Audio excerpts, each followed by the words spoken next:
చూస్తా ఉన్నాడు. క్రీస్తు శరీరమందు శ్రమ పడెను గనుక మీరును అట్టి మనస్సును ఆయుధముగా ధరించుకోనండి. హల్లెలూయా. మనమేం ధరించుకోవాలంట? క్రీస్తు శరీరమందు శ్రమ పడెను. వేటిలో శ్రమ పడ్డాడంటే ఆయన శరీర రూపిగా వచ్చి శ్రమ పడ్డాడు. మనుషుని పోలికగా పుట్టి దాసుని స్వరూపమును ధరించుకుని ఆయన శ్రమ పడ్డాడు గనక మీరును అట్టి మనసును ఆయుధముగా ధరించుకునండి. హల్లెలూయా. ఏం ధరించుకోవాలంటే ఆయుధంగా ధరించుకోవాలి. క్రీస్తుకు కలిగినటువంటి మనస్సును మనం కలిగి ఉండాలని ఆ యొక్క పేతురు చెప్తూ ఉన్నాడు.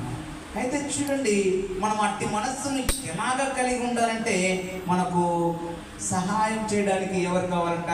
మనం అందరం నేను ఉంటాను అనుకుంటాము. కానీ పరిశుద్ధాత్మ దేవుని సహాయం లేనిదే మనం వాటిని పొందుకోలేము. అలాంటి శ్రమను మనం అనుభవించలేము. అయితే దేవుడు అలాంటి ఆయుధాలను మీరు ధరించుకోమంటున్నాడు. క్రీస్తుకు కలిగినటువంటి మనస్సు ఏదేదైతే క్రీస్తు మనకు తెలియజేస్తూ ఉన్నాడో అలాంటి విషయాలు అన్నిటిలో క్రీస్తుకు కలిగినటువంటి మనస్సును మీరు ధరించుకోనండి. హల్లెలూయా. ఏం ధరించుకోవాలంట? క్రీస్తుకు కలిగినటువంటి మనస్సును.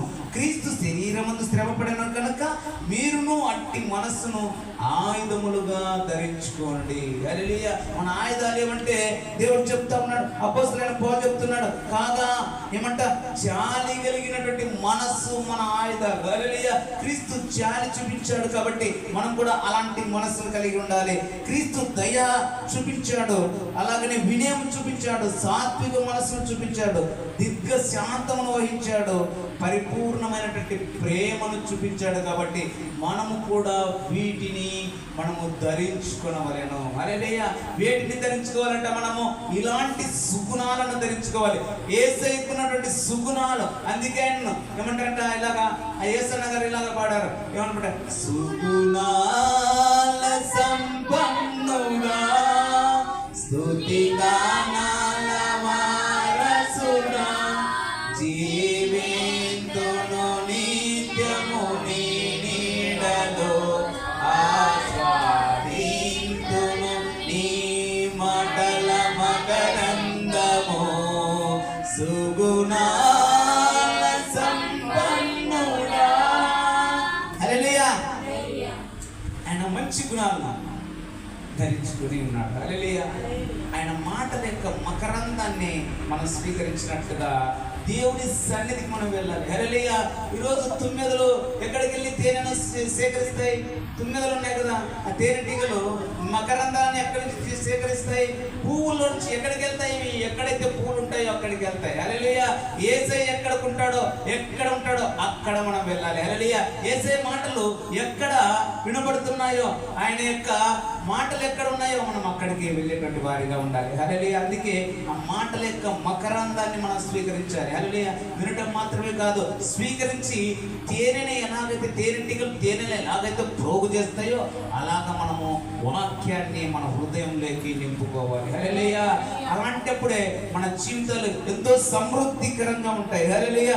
సమృద్ధికరమైనటువంటి జీవితాన్ని జీవించడానికి పరిశుద్ధాత్మ దేవుడు మనకు సహాయం చేస్తాడు. హల్లెలూయా. అందుకే మన హృదయం అంతటితో సమృద్ధితో నింపుకోవాలి. దేవుని యొక్క వాక్యముతో మన హృదయాన్ని సమృద్ధితో నింపుకోవాలి. హల్లెలూయా. అలాంటి పరిస్థితి మన జీవితంలో ఉంటేనే మనము దేవుని యొక్క సన్నిధిని అనుభవించే వారిగా ఉంటాము. హల్లెలూయా.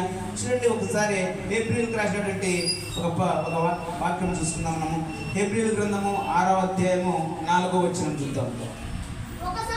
ఒకసారి వెలిగింపబడి పరలోక సంబంధమైన వరములను రుచి చూచి పరిశుద్ధాత్మలో పాలివారై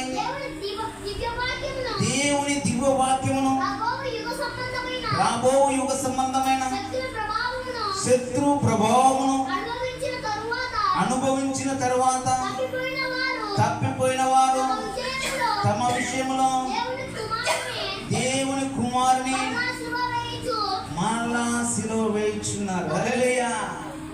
ఏమంటావు? ఒక్కసారి మన జీవితాలు గొప్పగా వెలిగించబడ్డాయి.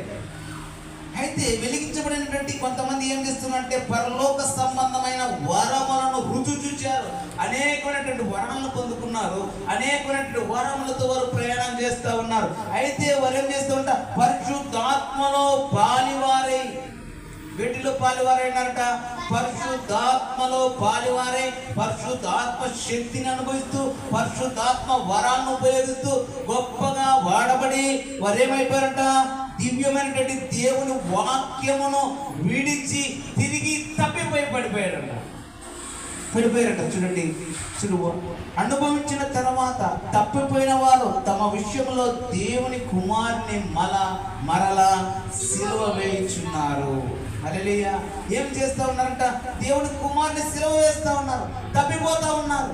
అయితే దేవుడు మనుషుల ద్వారా మాట్లాడతాడు. హల్లెలూయా. పరిశుద్ధాత్మ దేవుడు ఎట్లా మాట్లాడతాడు, ఎట్లా వినాలంటే, పరిశుద్ధాత్మ దేవుడు ఒక్కొక్కసారి మనము ఏమంటారు, బైబిల్ దగ్గరికి వెళ్ళి ప్రార్థన చేసుకుంటే వాక్యం ద్వారా మాట్లాడింపజేస్తాడు ఆయన. హల్లెలూయా. ఒక్కొక్కసారి అన్ని జనాంగంతో కూడా మాట్లాడింపజేస్తాడు, ఒక్కొక్కసారి ఏమంటారు ప్రవక్తలతో మాట్లాడింపజేస్తాడు, ఒక్కొక్కసారి ఒక్కొక్క విధంగా ఈ యొక్క పరిశుద్ధాత్మ దేవుడు మనకు తెలియజేస్తూ ఉంటాడు. అయితే దేవుని వాక్యం ఇది పరిశుద్ధాత్మ దేవుడే నాకు చెప్పినాడని ఎలాగ గుర్తుపట్టగలం మనం?